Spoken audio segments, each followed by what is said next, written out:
So you said you got into this because you kind of got laid off from your old job in the biotech, right? Hmm.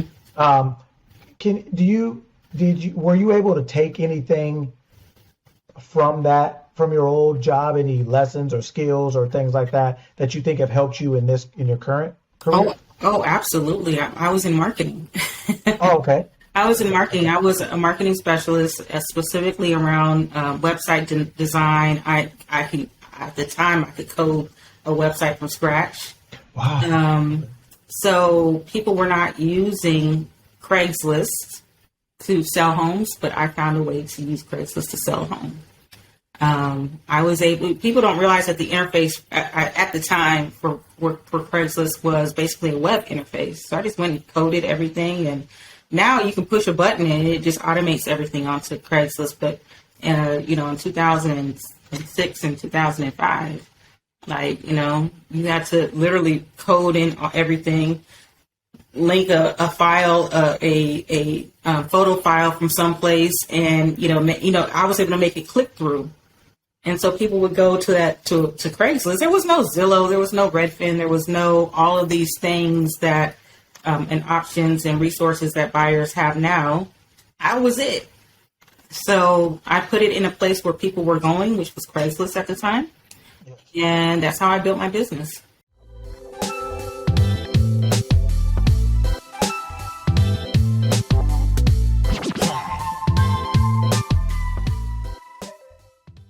Welcome everyone to another episode of Lanes of Mastery. I'm here with a special guest who is actually a friend of my girlfriend's, who my girlfriend speaks very highly of, and in the real estate world and in some other ventures. And so, here on Lanes of Mastery, what we do is we bring people on who have mastered their lane, meaning they've just found a space that they have succeeded in, that they are successful in, and that they can inspire others who may want to do this particular lane, or just have some traits that other people can glean information and tips from that they can apply to their lane. So today we have Miss Shawneequa Badger, and so welcome to the show. Welcome. Well, thank you for having me. This is awesome. So I can't wait to do a deep dive on this. Yes, ma'am. We sure will. So, as I said at the beginning, Veronica, my girlfriend, has spoken very highly of you and your successes, especially in the real estate front. And so that piqued my curiosity. Obviously, I have helped doing this podcast, but I started this podcast selfishly for my own reasons, because even though I coach and I work with other people, I love to see people who are good at something. And so I always wish that I could, or I always desired to pick their brain. So sometimes I would see a good electrician, somebody would come over and fix something, and you can see they just had a passion for something, a love of something. And they just made something like electricity or like plumbing or something that would seem not fancy or not whatever, but they just were good at it, the way they spoke about it. And I was like, wow, I respect that. I respect somebody who's good at something, who can speak the language of what they do. So anyway, that's what this podcast is about. It's about identifying people. It's kind of like the Walmart of podcasting, I call it. Like, it's everyday people with, information for everyday other people, right? So when someone drives down the street and you may see a young lady or a young man who wants to do what you're doing, but they don't know how. They don't know what or where, and just to be able to get information from someone who's successful that they can see themselves in, that they can find themselves in this information. So, having people like you, that's what this podcast is about. So I'm super excited to talk to you and to get to know more about you and your story and everything like that. So without further ado, let's get into it. So, okay, so you do real estate, right? That is my industry. Okay. So how did you get into that? Did you go to school for that? How did you get into that? Well, it's a really interesting story, and I tell it all the time when I'm teaching anything around the real estate space. I always tell the story of I was working in biotech, and in 2004, 2003 maybe, Silicon Valley was not Silicon Valley anymore. Okay. And I remember having a friend come to my corporate campus, which was in Sunnyvale at the time, and he said, "Hey, Shawneequa, I'm actually doing a temp at this temp agency, and they put me in at a commercial real estate company, and they're teaching me how to become a real estate agent, and I think that you'd be perfect at it." And I was like, I don't want to be in real estate. My dad's studying to get his real estate license. Yeah. So he was saying that, Shawneequa, you should totally be a part of, get your real estate license. I think that you'll be perfect for it. And I was like, I don't want to be in real estate. My dad is getting his real estate license. It just didn't sound sexy at the time. Okay. So fast forward, I lost my job, and those real estate books were in the corner. And all of a sudden, it looked really attractive at that time. Little motivation, So I eventually got my real estate license, which was probably like about 6 months after I got laid off. And it's interesting because my friend who has asked me to be in real estate, he's now the senior vice president of Collier's Parish International.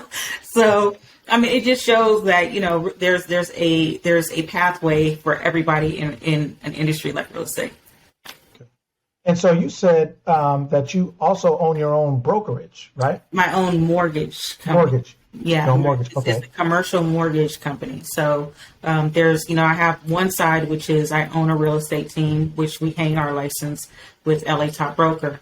And then on the other side, on the lending side, I own a commercial mortgage brokerage where I can lend funds to people who are looking for investments.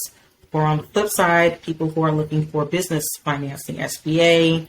If you want to buy a franchise, you need to refinance debt, things like that. That corporation manages that. You can help finance those. Wow. In all 50 states. Really? Mm-hmm. Wow. Well, I'm going to ask the obvious question. How did you navigate the pandemic? There wasn't much to navigate. Okay. Real estate was the new toilet paper, so there wasn't much to navigate, to be honest. It was a matter of just being present. I think there was a very unusual market during the pandemic. Of course, somebody's writing a white paper on it now, of course. But the fact of the matter is we were off for 30 days because we were in shelter in place. And then finally we got designated as essential workers. Which I'm glad that we were because, I had people in apartment buildings that I, needed to manage and help. And, we needed to be out in the streets and mobile because we're not just transactionally helping people. We're literally boots on the ground for a lot of our clients. And a lot of our clients who are out of the area, we have tenants that we're helping to manage and navigate and move on to their next journey. So, we needed to be present in that time. But during the pandemic, what we call the bandemic, because there was so much money in the marketplace, we literally were off for 30 days. I was watching the analytics on my websites, on my social media, and I realized how many people were going to those sites and websites and things like this. While I was in shelter in place, I remember the minute that we got released into the wild to be able to go and sell real estate. I went and showed a client some properties out in Berkeley. I just knew that we were going to get this property in contract. No one's out looking at properties. We've been on shelter in place for 30 days, and that property got 15 offers right out the gate. So it was off to the races from there. So navigating the real estate market in the pandemic was really just a matter of us literally masking up and going into these homes and selling them at very unusual pricing, at very unusual terms, at very unusual everything. There was nothing regular about the market during the pandemic, other than the fact that we had historically low interest rates. That was the most unusual thing about it. And we were going into houses with masks on. So, having to navigate it was not a big deal. We had tons of demand. We just didn't have the inventory. And so it was just a matter of us getting the clients that were able and willing to go and write an offer and close escrow. But everybody wanted to. I mean, people were in very unusual circumstances. You had people that were in roommate situations trying to navigate not getting COVID. So all of a sudden they were like, wait a minute, interest rates are low. Let's get into the market and buy our own property. Stock was high. There was so much new money in the market. Everybody wanted to buy a house, and which is why we see now everybody wanting to be a real estate agent because they thought that we made a gazillion dollars. I mean, we did. But that's beside the point. There was a lot of skill that came into us being able to be present and really helping people get from A to Z in a transaction in real estate. So, it was navigation. In terms of navigating, it was sometimes it navigated us. I say that we were on a hamster wheel for 2 years. I mean, the amount of volume that we all did. I mean, I can honestly say that those were the years where most people made the most money that they've ever seen or experienced in real estate because of the demand, because of the property values were so high. It was just a very unusual time in the era of real estate. Really? Well, I guess I got it wrong or heard it wrong or something. Or maybe I just assumed it that everybody, I guess, was having a hard time in life, so to speak, because they weren't designated what you were designated, or wow. I thought it was the exact opposite. Well, don't get me wrong. There were some people that were experiencing some hard times. You had job loss. You had, right. In the hospitality and restaurant sectors, you saw a lot of change in travel. You saw a lot of change. Hospitality, you saw a lot of change. Don't get me wrong. There were people that absolutely did not bode well during the pandemic. But when property values get to a certain level or a certain price or a certain value, not everybody's able to participate in the market. So you have a very unique buyer who's getting into the market because of the expense of the real estate market. So it's not for everybody.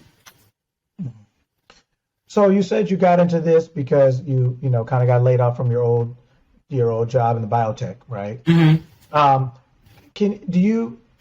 Were you able to take anything from your old job, any lessons or skills or things like that you think have helped you in your current career? Oh, absolutely. I was in marketing. Oh, okay. I was in marketing. I was a marketing specialist, specifically around website design. At the time, I could code a website from scratch. Wow. So people were not using Craigslist to sell homes, but I found a way to use Craigslist to sell a home. People don't realize that the interface at the time for Craigslist was basically a web interface. So I just went and coded everything, and now you can push a button and it just automates everything onto Craigslist. But, in 2006 and 2005, you had to literally code in everything, link a file, a photo file from someplace, and I was able to make it click through, and so people would go to Craigslist. There was no Zillow, there was no Redfin, there was no all of these things that and options and resources that buyers have now. I was it. So I put it in a place where people were going, which was Craigslist at the time, and that's how I built my business. Okay. So now you're in it. How long did it take you to feel comfortable or competent?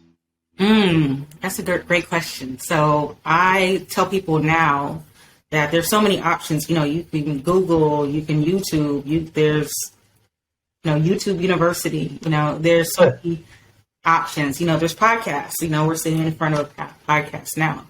But back in my starting years, I remember going into the real estate office and them handing me like a real estate purchase agreement and like going, hey, here's the real estate purchase agreement, go sell some shit. That was the training. That is how, you had to learn, you had to get boots on the ground. And the I think that I'll say maybe about like 2 or 3 years is when I really felt confident in being able to say, hey, I know, I really, really know the ins and outs of the market, and being able to explain the market versus also the languaging and a contract, maybe 2 to 3 years. But I think because now with technology being what it is, the amount of time that it takes for you to learn things is much more condensed. Okay. So you don't necessarily have to wait that long. And of course, I was not fully in it. I was actually starting off as a part-time agent. Okay. So also, that makes a difference, like how fully entrenched you are. Okay. And I didn't have, like, now I have mentors. I have people I could reach out to. I didn't have that either. I was on an island. So it took me a while to feel confident. Now, I probably was better than I thought I was. That's not unusual. Okay. I want to say, looking back, probably a good solid 2 to 3 years. Okay. Okay. What do you think makes a good real estate agent? I mean, I know you do more than that. So maybe if you want to talk about maybe more than just that, or a real estate person or the owner, whatever you want to talk about, but I'll just start it with that. What do you think makes a good real estate agent? I think somebody that is a resource, somebody that's skilled, somebody that operates from a place of integrity, somebody that understands who their fiduciary obligation is. Because at the end of the day, we don't work for ourselves, we work for our clients. And so we have to understand whose interests we have whenever we get into contract or get into a client relationship with somebody. We don't work for the commission, we work for the client. And if that means that sometimes that working with a client means that we get no commission, sometimes that's what happens, because we work for the interests of our clients. I think that people need to understand it's not about how much money you make. It's really the level of service that you provide. What do you think people don't know or don't understand or misunderstand about, I don't know, any part of the business that you want to comment on, whether it's what a real estate agent is or what they do or what real estate is or how real estate works? What do you think are some of the misnomers or misunderstandings that generally that people kind of have that you found out or that you feel you have to educate, whether it's your own clients or your own friends? What do you think people just don't know or get or understand about your industry and any part of it you want to talk about? I think most people think that most agent or all agents are making a lot of money. And that's the furthest from the truth. The average real estate agent is closing 0 to 3 deals a year. And most of the market, the industry is controlled by about 10% of the agents close about 90% of the business. And is that countrywide? Yeah. Or just really? That's countrywide. And so, like in a market like this, where we're starting to see a shift, those people who are not controlling that 90% of that business, they're technically probably going to go away. They're probably going to go get employed in some capacity or something. They're not going to stay a real estate professional. Whereas me, I'm a real estate professional regardless of what the market is. Okay. So what do you mean when you say that? Regardless of what the market is, whether it's an aggressive market on the seller side, whether it's a buyer's market, whether the interest rates are going up, whether we're in a foreclosure crisis, I'm still a full-time real estate professional. And so I'm going to shift my business in accordance to what the market is doing in that moment. Most people don't understand how to shift because they haven't been in it long enough or they're not skilled enough. And so they go away.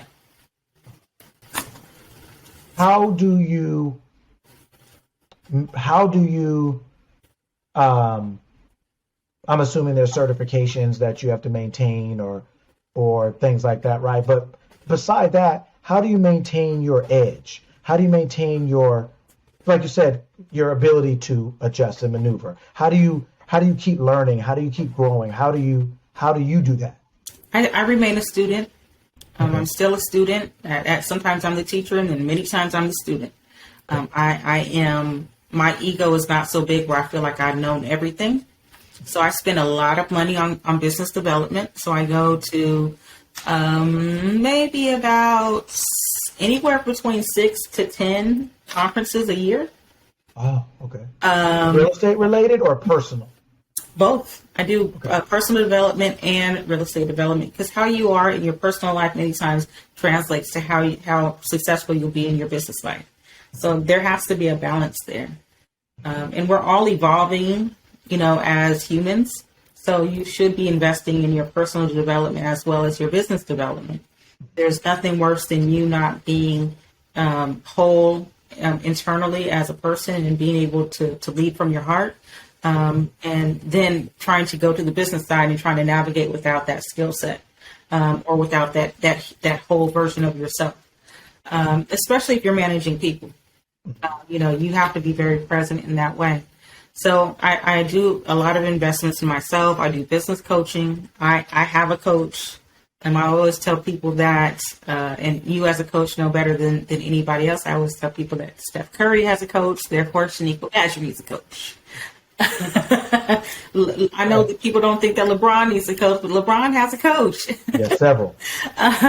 So Shawneequa Badger needs a coach, and sometimes I have coaches for different reasons. And if I'm going to expand my business, then I'll have coaching for that expansion of the business. And I still learn from my peers. I do brainstorming with my peers. I do masterminds with my peers.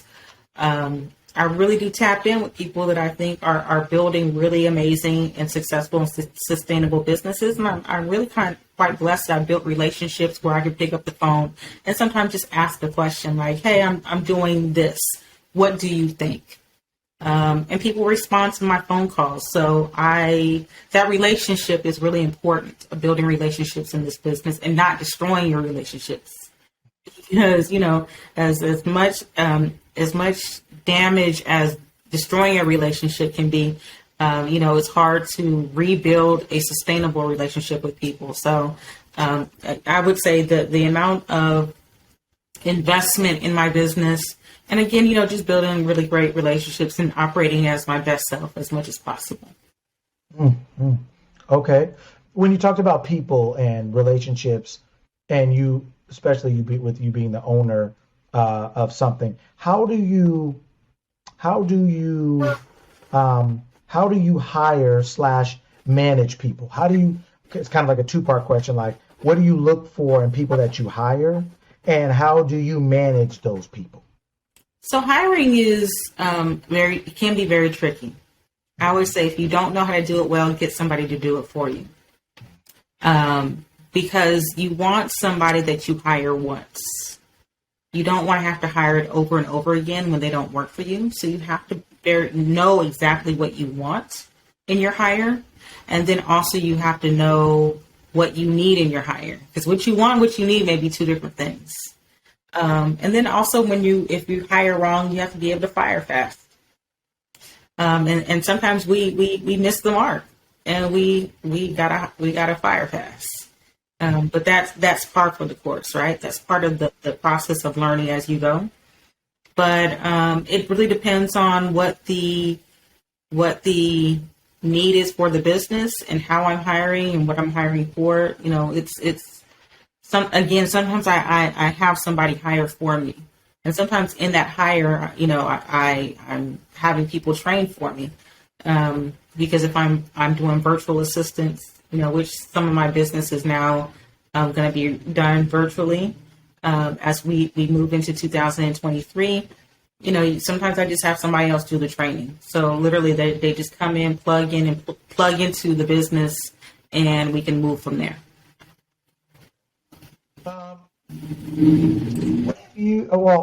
Okay. So I'll take it a little bit more personal now. How have you, maybe, I don't know if you want to take it, whatever time span you want to take it, whether it's from what you used to do to what you're doing now, or when you started to now, however you want to take it. How do you feel you have grown as a person from this experience, and whatever time frame you want to talk about? But what do you think? How do you feel you've grown? Oh, that's a great question, honestly, because I say that I've gone through phases. Okay. of who I am as a professional, right? So there was the entry level phase where I was literally just trying to soak it all in, find my way around, navigate the industry however I could. Then there was the time where I was starting to get my wings a little bit. I was pushed out the nest, building and scaling.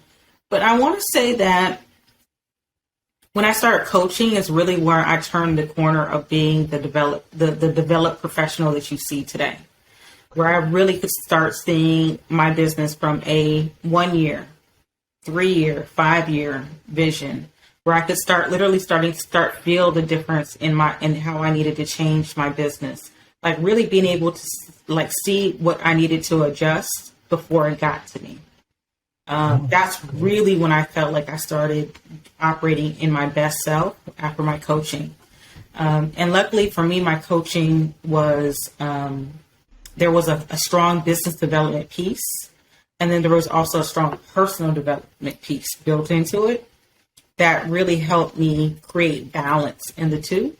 So, now I don't drive my daughter as crazy. I have a 13-year-old daughter. Me too. I don't drive her as crazy as much anymore because there's balance. And, that balance is also not important just as a mother, but it's also important as how I show up for my team, how I also show up for my clients, and also how I show up for the public. Because, there's nothing worse. I think we see this a lot in entertainment that, what they are online or on TV is not the same as what they are in person. I grew up in LA. I understand that. Yeah. And so people really want to be able to say that the person that they see online or the person that they see in photos, closing photos and all of that is the same person that they get in person. It's so important because especially as a real estate professional, we do something very intimate. We go into people's homes for a living. Now, we may see it as a house, but that's somebody's home at the end of the day. And so we walk away many times as someone's family. So we have to show up in a very different way. And that's by making sure your heart is healed before you start going through the journey of working with other people in this highly emotionally charged space of buying and selling a home is very important. And kind of I guess like a sister question or brother question to that question. What have you, from your growth, what have you learned about yourself? From, whether, like I said, whether it's from this old job to now real estate or from the beginning to today, what have you learned about yourself from your growth or along your journey? What have I learned about myself in my journey? I've learned that it's okay to have fun in a very serious space, but it's okay to have fun and do it. When you start losing your fun is when you start losing a lot of connection to your clients and to the love of the business. So it's okay to have fun. You don't have to be serious all the time. You don't have to be that person that's so regimented that you become robotic. Again, there's times when I wake up at 9 o'clock in the morning in the middle of the week. It's okay to have a sleep-in day. It's okay to have fun, whatever your fun is. Sometimes your fun is part of your self-care, right? But it's okay to have fun. And it's okay to be free. I am probably the freest that I've been in a very long time. I don't feel like I'm chained to anything in my industry or anything in my business. And that allows, that freedom has attracted a lot of the clients that I'm dealing with now, has given me a different thought process about how I view life, how I view my business. I'm free. I literally can close escrow in any part of the world that I want to. There's really nothing that makes me feel like I need to show up in my business every day physically in a certain way. I've built a business where I could literally close business on a beach, on a roller coaster. I'm free. And that is the best part of making sure you're developing as a human. Mm-hmm. And so you mentioned being a mother, a parent, and having your own business. I know balance is whatever that means, but the attempt of it is important. And I think you kind of talked about it, touched on it, but I wanted to kind of ask you, like, how do you seek that balance? What does that balance, what does balance mean to you? Whatever the word means connotatively, what does it mean to you specifically? And how do you try to do that? Or do you, or is there such a thing to you, or whatever it is? Well, balance for me is happiness. Okay. It's peace too. Okay. If it interrupts my ability to have time for my daughter and also have time for my business, I'm just not going to do it. And I've learned more now to start saying the word no. So that helps with the balance. Having power in that no is really important. Okay. But yeah, I mean, maintaining your peace and understanding what are the things that maintain your light is important for me in that balance. Because, there was times when I was working from 7 in the morning until 7 at night, 8 at night on a weekend. There was times when I was in this real estate business 7 days a week without a day off. That's not balance. I remember the time when I missed my daughter's kindergarten graduation. I have never gotten over that, but because I didn't have the right amount of balance in what I was doing. So now the balance is important. I've taken my daughter out of school. We can travel whenever we want to. She's in independent studies. Again, that balance is really important to me. I told her that I just made a decision last year that wherever, if I can close business anywhere in the world, she can go to school anywhere in the world too. That's awesome. And so now for me, the balance is, the world is her backdrop in her studies. So that is really, when you talk about work-life balance, that's to me where the rubber hits the road. Okay. And you kind of mentioned it, I have a lot of other people that, I interview like you who are very successful. And one of the things they all talk about is no. Mm-hmm. And learning how to find the what, the when, the where, the why to, how that's applied, right? Mm-hmm. Whether it's to friends, to family, to their own business that they own, how did that no, come about for you? How did that skill, that development, that awareness, that, I'm okay with it now. How did that come about for you? You really do have to be, you really do have to start loving yourself. Mm-hmm. And when you start loving yourself, you realize how there's power in saying no. Mm-hmm. Because when you become whole here, you understand the things that don't necessarily bring you peace and joy. Sometimes when you don't say no, that's when you're inviting the darkness in. And so how I counteract that is I sometimes just have to say no. Right. And I understand those things that don't give me joy, that don't give me happiness, that don't, people, you may call it selfish, but at the end of the day, I show up as a better version of myself. So I probably much better to be around today than I was 10 years ago. Right. So really loving myself, understanding the importance of loving myself, and just finding power in the word no.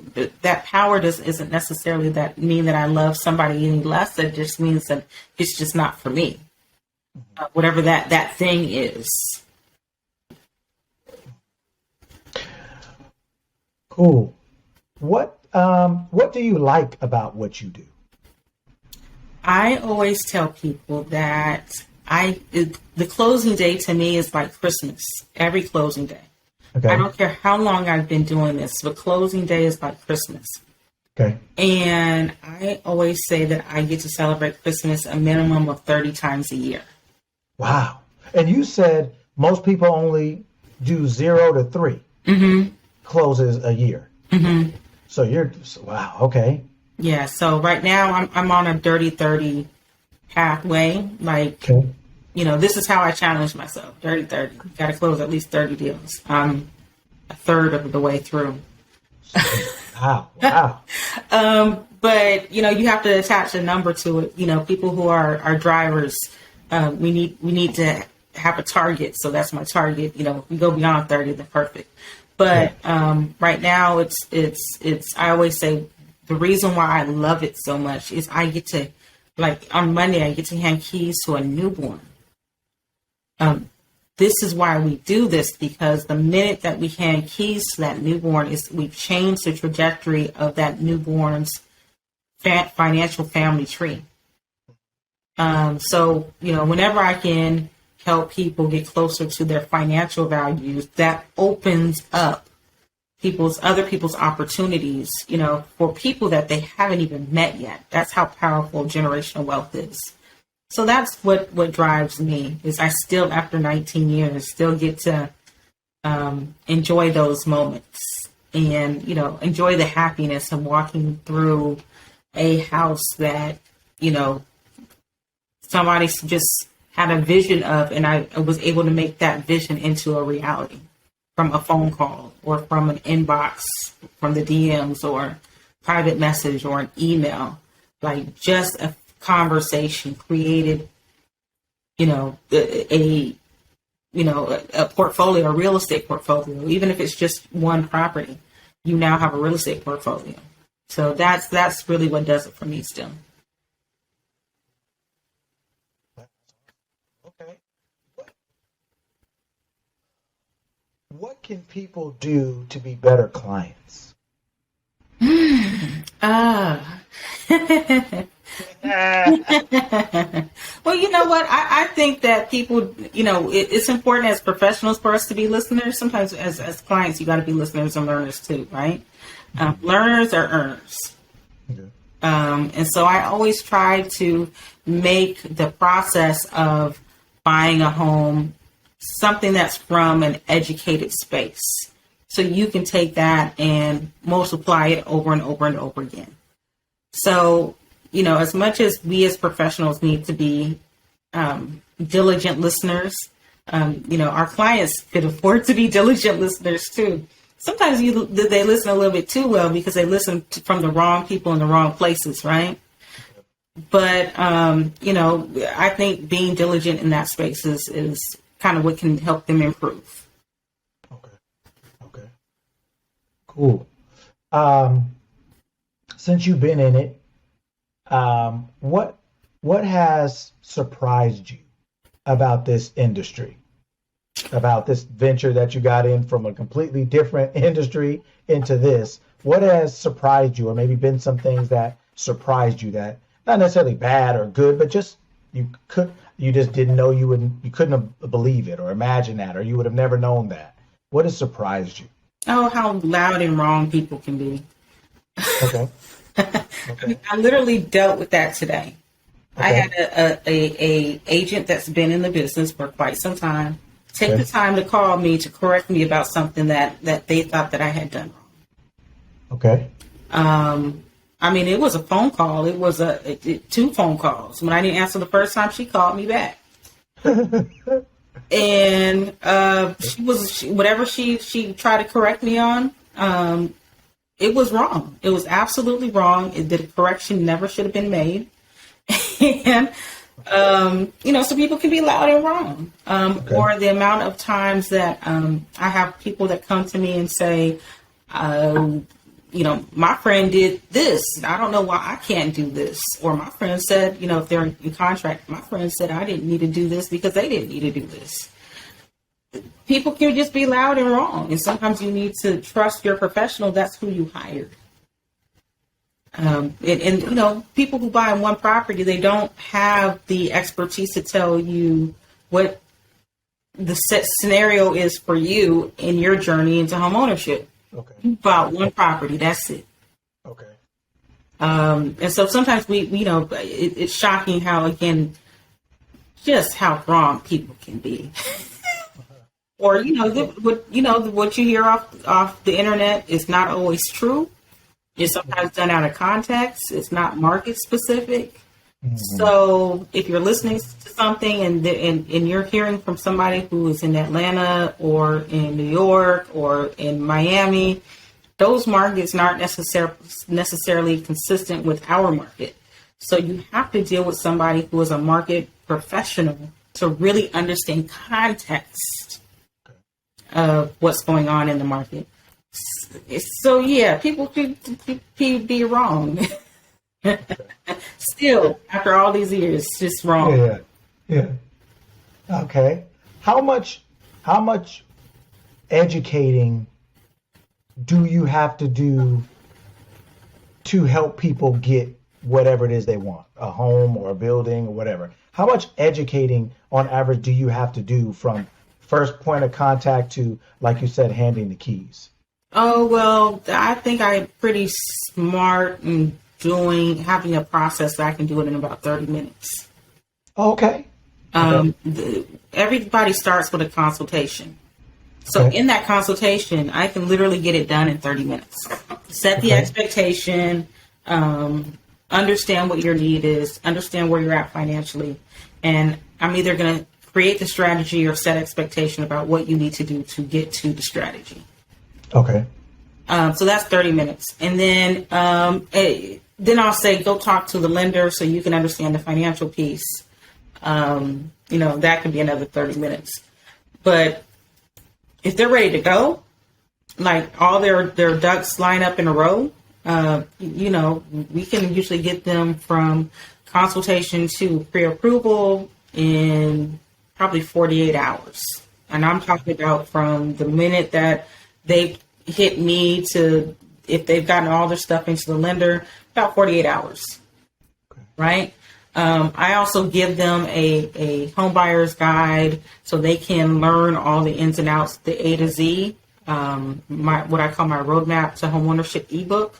So they know the A to Z pathway. If there's anything I haven't discussed, that's their referral point. But then it's go shopping from there. You're getting bits and pieces of education along the way. You're understanding the market. We're in touch about, timing of the market, how we're going to shape a strategic offer, all of those things. But, it's not that intensive at all. I mean, I think if we ask the right questions, we get the right answer, and then we can then have a intentional conversation from there. Okay. Is home ownership for everyone? It should be. Okay. It should be. It's a right. That's a very loaded question that you asked me. I didn't mean to load it that way. Like, what I mean is like, is everyone capable? Is it? It's almost like parenting. It's like, yeah, it sounds good, but you would not be a good parent, man. You can't think about anyone but yourself. Well, right? Like, so there's two questions that you're asking, right? So there's is it a right or does everybody have the capability? Okay. I think it's definitely a right. Everybody should be able to get into homeownership without any intrusion, right? Okay. But is everybody capable? Not necessarily. Homeownership is not going to be for everybody. And the reason why I say that is there's people out there who buying a owner occupied property may not be for them, but they may be able to go into a different market and buy a investment property. And then buy another investment property. It's really about playing the game of Monopoly. Think about it. So you have a Monopoly board here, right? I got to put it into the screen. Monopoly board here, right? On one side, you have all of the expensive stuff, the Broadway, the Park Place, all the stuff, right? And on the other side, you have all the low end spots. Yeah. The people who acquire the low end spots and then build from there are the ones who end up winning the board. Because what happens is the people who go by the Park Place, the Broadway, and all of those high end areas, they get over leveraged, so they can't go anywhere other than where they're at. And many times they go bankrupt, right? Because they end up getting on all of these little spaces and then getting charged rent. So really, if you look at how Monopoly is, it's actually the exact same way as how the process of buying real estate should be. And I always say, whether it's a home or a multi-unit or an investment property, whatever those things are, they're all investments at the end of the day. You just have to be very strategic on finding a pathway into investing that works for you. Now, is homeownership, is there a barrier of entry? Like in our market? Of course there is, because it's very expensive. And so we try to find ways to help people navigate into the market. Like right now, we have a 20% down payment program that was just launched on Monday. Okay. Now, everybody can use 20% down. Right. And the income limits for areas like Santa Clara County, San Francisco, San Mateo County, the income limits are $300,000. So it gives people a great opportunity to be able to buy a home, put 20% down, and then get into the market. See, now we're lowering the barrier of entry in that way. Okay. And, with having a 660, 680 credit score. Okay. So, there's ways for us to lower the barrier of entry. If that being the case, yeah, absolutely. You have an opportunity to get into home ownership, and you should be capable in that way. And if you can buy a house that checks all your boxes, yeah, you may not be able to get the indoor pool the first time around, but you'll be able to get into home ownership and then move into a different category and grow into a different type of a property as the years progress and you start building equity. And I know you talked about generational wealth. What have you found?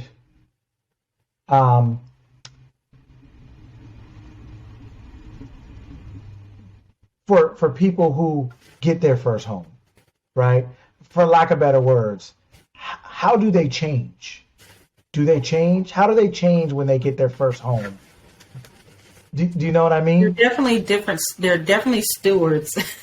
Okay. They become a different kind of a steward over their finances for sure. Okay. They're starting to look at things from a different lens, right? How can I put more value in my home? Over a certain period of time, do I want to use the equity in my home and get a second property? They're definitely greater stewards of their finances. Most of them, the thing that they like is calling me and telling me, Shawneequa, are you looking at my home value thing that you send me every year, or every month? Is it true I have $100,000 in equity? They don't open any emails. They'll open that email. Okay. Or the fact that their credit has increased because now they have a house on their credit profile, a mortgage on their credit profile, and that usually gets them from a 700 to a 750 or an 800, right? So things definitely change. Now they're getting a tax return. They're a return from their taxes because they get to write off all these things around home ownership. The tax benefit is kicking in. So they become very different people financially.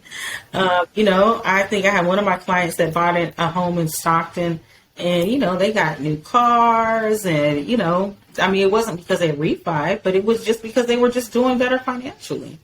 Yes. And so, they definitely become different people in that way. Okay.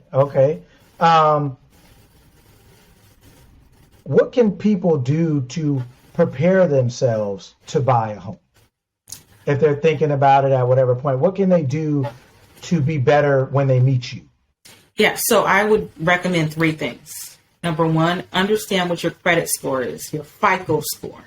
So your FICO score is very important. Yeah, you can do Credit Karma. I get the credit score from my American Express every month. Those aren't true FICO scores. You want to look at your score in the same way. You want to monitor your score in the same way that the banks would or the lenders would. So they use a FICO score, which is a mortgage score 542. So you have to go to myfico.com and you'll have to set up for a membership, and they will, on my app, I can literally look at how my score adjusts every day. So that's how you monitor your FICO score.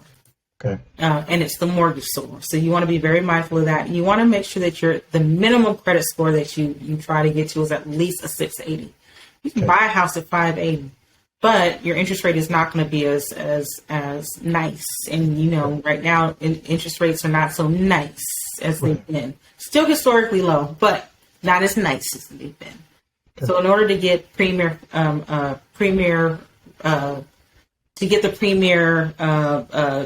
rate, you want to make sure you're at least at a 680. Okay. Understanding what your reserves are.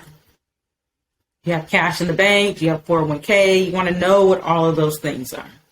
You want to make sure that your tax returns are filed. Now, this is very important. Okay. You cannot be rich and broke at the same time. Okay. So when you file your taxes, you cannot deduct everything where it looks like you've made no money. Okay. So that's why I say you can't be rich and broke at the same time. Now, in theory, you may have had all the money that came into your accounts. You've had access to them. You've been able to live a certain lifestyle. But then you can't go and tell Uncle Sam that you don't have any money in your poor and give you a return. So you have to be able to show the income. That can be very painful, but that's how you plan for buying real estate. They have to be able to show that you can afford the property beyond your expenses. Okay. And then you want to make sure that you hire qualified professionals that will be a part of your real estate A team. That is going to be your lender, your agent, and they'll help you get the other pieces of your puzzle of your real estate A team, the people that do your inspections, the people who are helping you with your escrow and all that kind of other fun stuff. Okay. I think you talked about it some, and you mentioned it a little bit in kind of the previous question I asked. And I guess, like when you talked about everyone's like individual journey, right? Like, I don't even know what question I'm asking. It just kind of piqued my curiosity, like when you said that, like,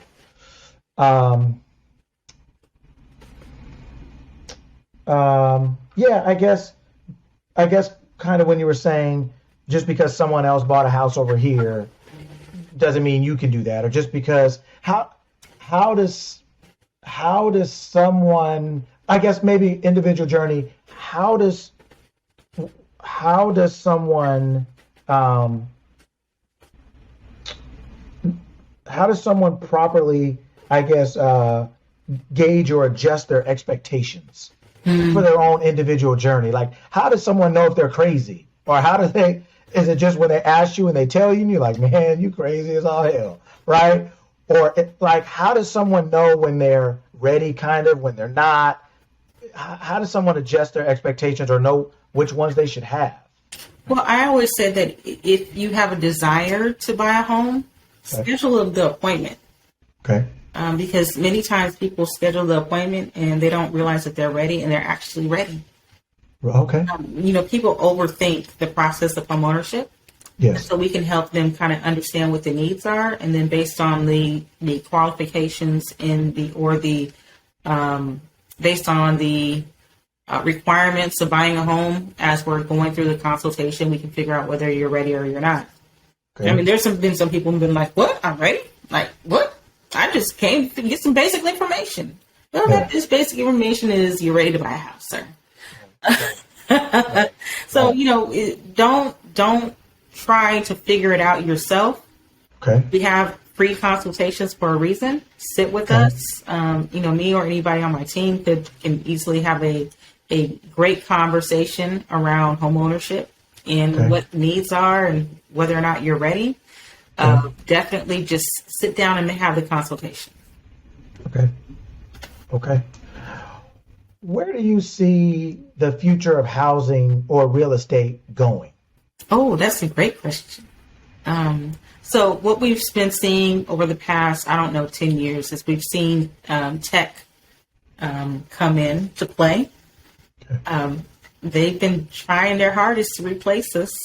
Oh, really? Okay. I always say Zillow, Redfin, or Trulia, their algorithm just cannot replace a Shawneequa Badger. Okay. They just don't have the depth. Their algorithm just doesn't have the depth to be able to replace me. And now we're seeing, this conversation of AI coming into the conversation. But I'm like, AI still can't tell you if the block is crazy, or if, if the homes in this block do better because of this school district. They can't say, hey, I went to the house and there was a crack in this area. So, maybe this may not be the best place for you to be. Because we do know that it sits on a seismic fault or something like that. That's industry knowledge. Okay. There's just some things that technology cannot replace. However, I do think that the future of real estate is going to be very interesting. I think that we'll see a lot less smaller boutique brokerages, but a lot more big box brokerages that kind of manage all the business. The problem with the big box brokerages is when you have disenfranchised communities, they don't necessarily get into those disenfranchised communities. So the boutique independent brokers and agents are really going to be of value in that place, which is a lot of who I work with is the people that are in disenfranchised communities, because they just don't get the attention and the resources that's required.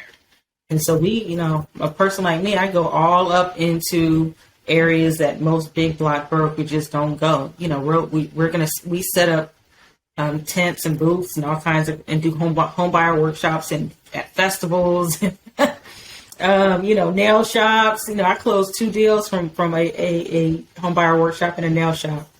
Wow. Okay. And, a couple of years back, we did one with a group called Earn Your Leisure at the Open Convention Center, and that had about 1,500 people there. So we go into areas and places that most big block brokerages just don't go to. And we give a different level of resources and understanding of how to get into home ownership. So, the tech cannot replace everything. It can just make things a little bit easier. Okay. And I think there'll be a lot less of us, to be honest. Yeah, I think that we've seen a lot of people enter the market in around 2021, 2022. I mean, 2020, 2021. Now you're seeing people trying to get into the market, and they're like, hey, this is not as easy as I thought it would be. Why do people think it's easy? I don't understand. They just see us with these wonderful sold signs, and with the I always give Tiffany closing gifts, So I come with the teal Tiffany box and the sold sign. They only see that. They don't see us curled up in a fetal position if the day is bad. They don't see me when I had I always say on a January I had 6 deals canceled, and I'll quit real estate about 16 times in one day. They don't see those days, I'm having Bevmo for dinner, they don't see those days, Okay. So they just see the good in it. Mm-hmm. And so I think that those agents will go away. Okay. So, the fetal position, Bevmo, and all the other stuff. Do you love what you do? Oh, absolutely. I don't think a lot of people would understand. I got to get up and hunt for my meal every day. Mm-hmm. Every day. And being told no is not an easy thing. Mm-hmm. And I don't really go for no's. It's hard to tell me no. But I can tell you that the average person does not hear no very well. We hear something a little bit. We may hear a no in an offer situation, and the buyer's ready to give up. I got told no. I can't do it anymore. I'm like, I got told no 2 times today. Right. I got told no too. Right. We got told no. Right. But you have to love what you do if you want to be able to be in this. There's a lot of purpose that I have built into my business. I don't go get up every day just to sell real estate. The byproduct of what I do is I get a commission check. It just happens to be a very hefty commission check. Right. But the byproduct of what I do, the byproduct of me helping people is really where it's at. Okay. The me being able to see young people grow in a house that their parents worked their tails off to get.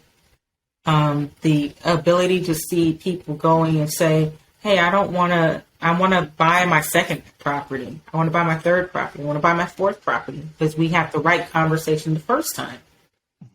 It is a pleasure to be able to see people grow financially, especially people who have been told all their life that they don't have a right to grow. And so we give people the opportunity to grow. We give them options. And so being able to get off, sometimes I've been on a conversation with somebody, and like maybe I don't hang up when they hang up, and I can hear them go, man, that was dope. Because it's an eye-opening process of hearing the yes, you can, after so many people have been told no, they can't. Yes. And I tell people this all the time. I'm going to put you someplace where most agents will not. Because that's what I see for you. And I remember not too long ago, maybe about 6 months ago, I had a client that was looking at a property. They looked at like 4 properties. So let me tell you, I was sick with COVID when this was happening. Oh, wow. Okay. So they're out with my showing agent. They're looking at properties, and I think they looked at like 4 properties. And I was like, this is the one right here. They're like, this one? I'm like, this is the one right here. Now, this property was a property in Stockton on a lake. Oh, okay. And I said, listen to me well. They had issues with the lender, and the lender said, no way, this is not going to happen. I said, listen to me well. I said, call this person right now. And call them and talk to them and say, you need to understand what your options are, because, and I said, I'm telling you this, I need you to stay in the fight. I'm like, look at me. Right. Stay in this fight. I'm looking. Yeah. Look at me. Don't look anywhere else. You need to stay in this fight. And I said, because this is a unicorn house. Okay. And she goes, a unicorn house? I go, yes. I said, any other market, you'd have people lined up to try to get into that house. And I said, because the market is where it's at, you have an opportunity to get into this house. And this is the house that you need to get into.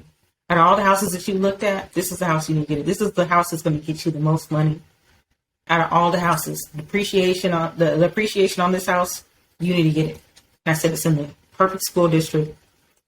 And I said, if you just trust me, this is going to be the house for you. And she created all these narratives. Oh, my husband, he rides motorcycles and they're going to be pissed off. So what? This is the house. And sure enough, we were able to get her and her husband and her family into that house. And that house is they wake up behind water every day. Wow. And for a great price. It was one of those things, one of those houses that fell out of escrow 3 times. We were the 4th, and we closed on it. She always says, Shawneequa, you got us into our dream home. They didn't even realize it was their dream home. But because we had an intentional conversation at the consultation, I knew which house was their dream home. Wow. So, man, I got a bunch of questions just on that. But what causes things to fall out of escrow? Oh, number of things. Sometimes people, for whatever reason, they can't close on the loan. Maybe they lost a job. Maybe the lending conditions changed. Maybe there's something that's popped up on their credit report, or maybe they get cold feet. Or maybe the appraisal comes in low and the seller doesn't want to doesn't want to renegotiate. Maybe there's stuff that comes up on the inspection report that is a little bit too heavy for the buyer and the seller to come to an agreement on. Okay. So things fall out of escrow. It happens. I think on that house alone, both people had lost their jobs. Oh, okay. And so they just could not, go through the process of of buying a home without the proper employment. Financing. Yeah. Okay. Okay. You said, I think you gave a pretty good example of it, but I wanted to kind of magnify that or kind of drill down on that. You said you do, you and your brokerage, you guys do what others won't do. What is it others won't do? Well, we do find that some people will work. Now, again, understand that a lot of the people that I work with are disenfranchised buyers. Yes. And the expectation is for them to be in a certain part of town because, that's where all of the opportunity is for them. And I'm like, no, the opportunity is wherever your pre-approval will allow you to buy. Okay. So that's where we're going to look. There's been plenty of documented. Been plenty of documentation where people are steered into certain locations. Yes. It is a fair housing issue. Yes. And so we really kind of undermine the gatekeepers in our industry and do things that allow people to really maximize their opportunity to become homeowners or property owners or whatever that may be. It's not uncommon. People think that it is, but it still happens. And people need us to be able to advocate for their position in opportunity and home ownership in that way. Okay. And kind of when you talk about home ownership, California, because you said that earlier at the beginning, you talked about you can sell stuff anywhere, right? All across the country, all around the world, essentially, right? Is California harder to buy, sell than other states? Like, where I'm from in LA, everybody was moving to Vegas, right? 4-hour drive for us. So it's like, we go Vegas, it was like going down the street, right? Up here, you guys seem to go to, I don't know, Lake Tahoe or something like that, because I wanted to go to Vegas maybe a couple years ago, and I was like, oh, man, we'll just drive to Vegas. And somebody told me it was 9 hours. I was like, what? 9 hours? What do you mean Vegas? You mean, no, I want to go to that Vegas. They're like, 9 hours. Yeah. Like, where? I didn't realize you had to go down to go across, right? Mm-hmm. So I'm saying, but so many people are moving to Vegas, moving to Atlanta, moving. Is it just because of the pricing, or is it because it's easier to buy other places? Is it a combination of both? How is California real estate compared to other states? Well, you really have to really love and want to be in California. People do for various reasons, right? Okay. Most people go, well, for $500,000, I can buy a 400,000 square foot home in North Carolina or in Texas or, in Vegas. Yeah. It depends on what you want, and I have to tell you, there's times when I put my little 1,600 square foot houses on social media, and my peers from those other areas are like, girl, if you don't quit playing $900,000 for 1,600 square feet, are you kidding me? Right. But it depends on what you want. What are your values? What are the things that are important to you in terms of your living, your quality of living? I used to be a little bit more pressed about that, but I'm not anymore as I've gotten older. I'm almost 50 these days, but it's just a different kind of a conversation. So I understand people have different needs and different wants as they go through life. It's just a matter of people move to California. Some people move to California because they don't want to deal with snow. That's worth $900,000 for somebody. Or they're closer to work and they see a career in tech, that is a $900,000 investment in their future and that of their children. So, or maybe it's a political value system or something, there's reason. I don't think it's harder for people who may not have the income, of course, to get into the market for California. But in terms of any other market, I think that we have the same type of, considerations for buying a home as anybody else. You need your down payment, you need your closing costs, you need, there's things that you need that are across the board the same. but it's just, what do you want to do? And what can you afford? Now, granted, somebody who is making $50,000 could definitely buy something in the Midwest, but they can't necessarily buy that in California. So I can appreciate that. The want to be able to say, I want to be able to have a home of my own. I really do feel like people should go where they can afford. And so if you can't afford to do it in California, maybe you can invest in another area and bring that money back to California to help you better support your vision in buying in California. There's ways to be able to navigate it. It's just, what is the plan? And most people don't have a plan in place. And that is what makes them have to move out of the area to actually be able to say, I want to have the white picket fence in the backyard and the indoor-outdoor pool and all that kind of fun stuff. Okay. Well, I know it's getting late, so it's Saturday night, so I want you to be able to, have some balance. I want you to have some balance. My balance is going to be to see if there's any games on. Okay. Hey, man, March Madness is probably it started probably about 45 minutes ago, so we'll get off so we can catch it. So I got two more questions for you. One, is this what you imagined when you left your job, when you left the different industry? And you were like, man, I got to get paid. I got to do something. But now that you're in it and you're good at it and, now it's just about the work. You know what you're doing, how to do it. You can actually just enjoy doing it because you're not afraid of did I mess that up or did I read that right? You just know what you're doing now. Mm-hmm. Is this what you imagined? No. Mm-mm. Okay. Not at all. I never imagined being able to sleep in during the week. I never imagined being able to say, I want to work a 3-day week if I wanted to. Okay. I never imagined the amount of money that I see coming into my accounts. I never imagined the type, me having a child and being able to do whatever we want. I literally sometimes go, Kaylee, what do you want to do today? I'm like, what can I do? Whatever you want. I saw that on Annie. Daddy Warbucks said that to Annie. Yeah. Wasn't my life. Yeah. I remember saying here recently. I bought out a movie theater for Black Panther 2 for a whole bunch of underserved kids in Oakland.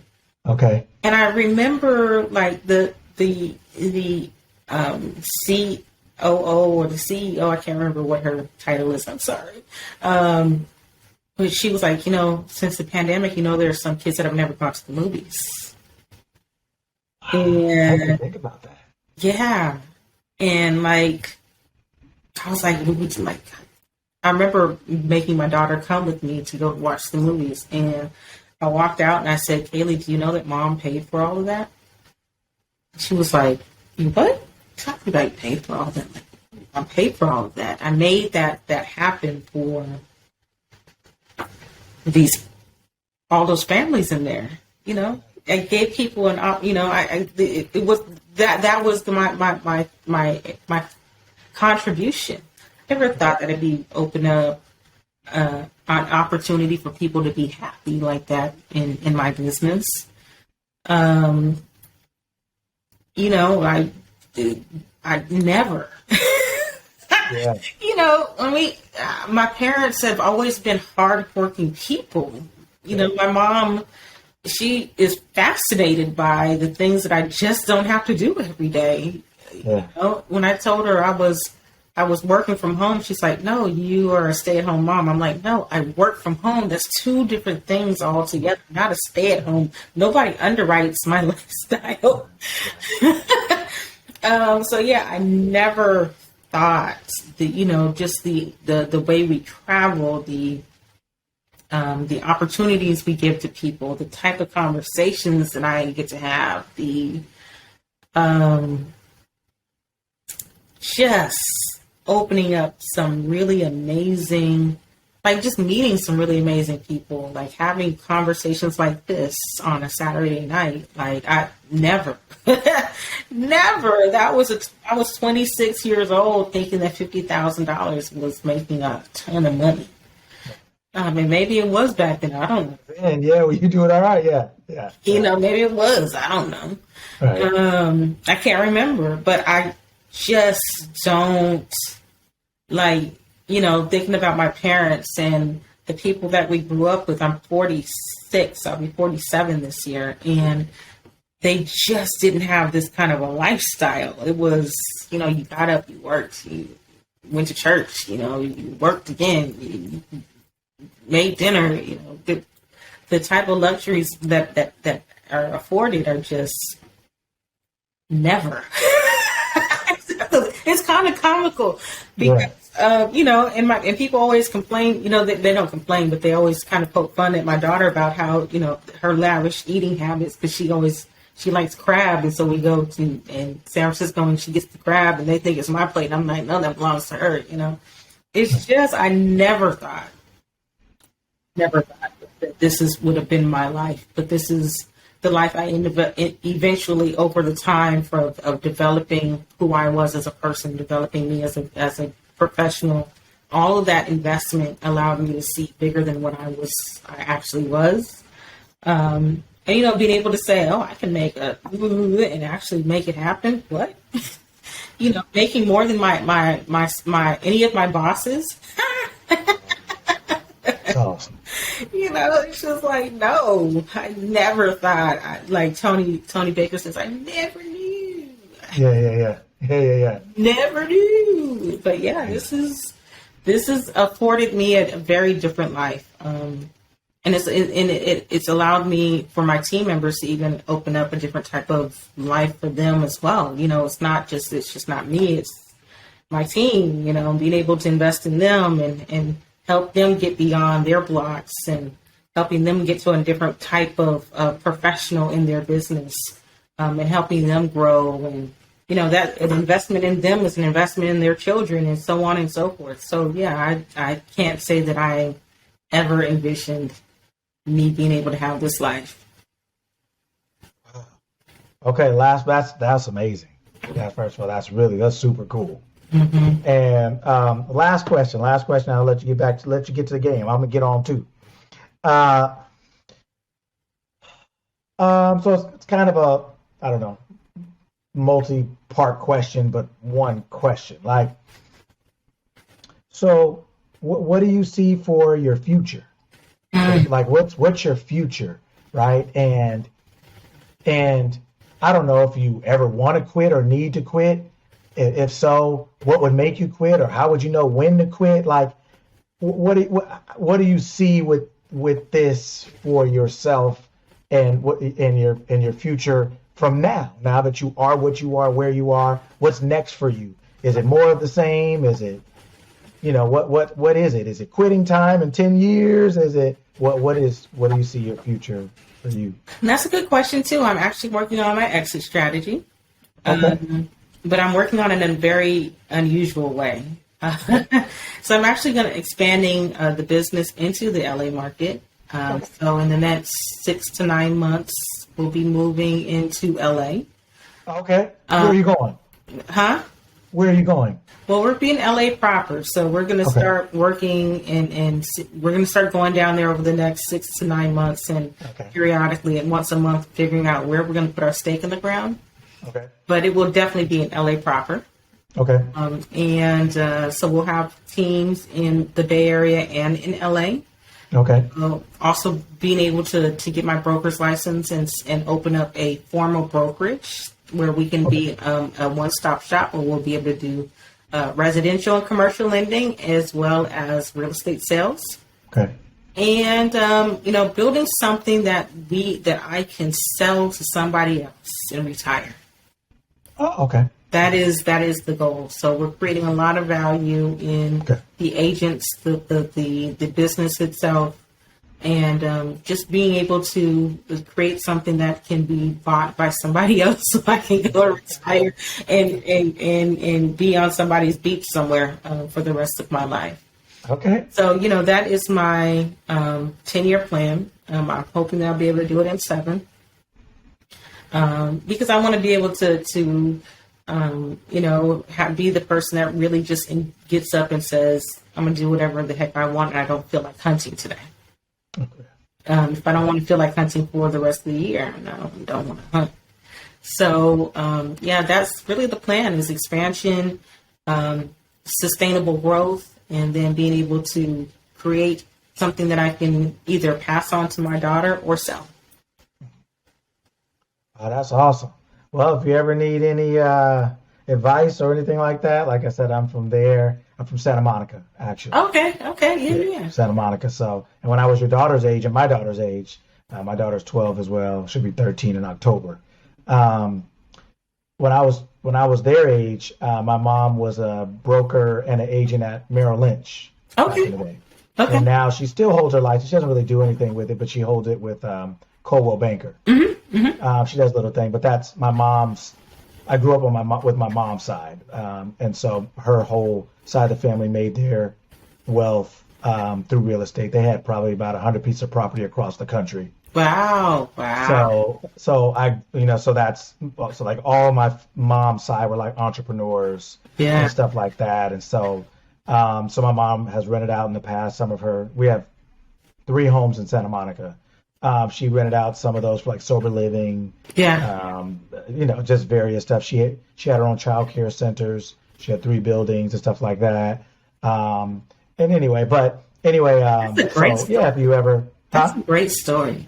Yeah. So if you ever, need any, you can always shoot Veronica a message or whatever if you ever need any lay of the land. I don't know how much you know about down there or who you know, but if you ever, I know a lot of people from there because I'm from there.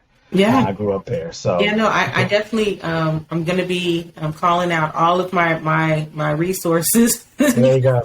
The Bay Area kid, the person who was raised and raised in the Bay Area is jumping out the pond. Okay. And somebody said, the Bay Area is a pond, but LA is an ocean. Yes.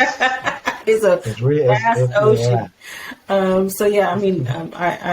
I'll be more than probably say, hey, I need to reach out. For sure. But I'm really excited because, again, you asked me what makes me go. This is like a new baby for me. Yes.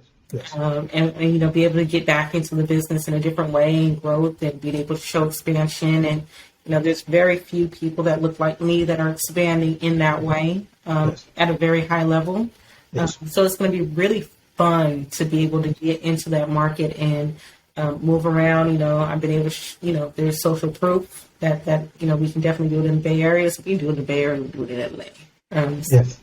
I'm excited about going somewhere where there's actually some nightlife and some really good restaurants. Yeah, it goes down. It goes down there. Mm-hmm.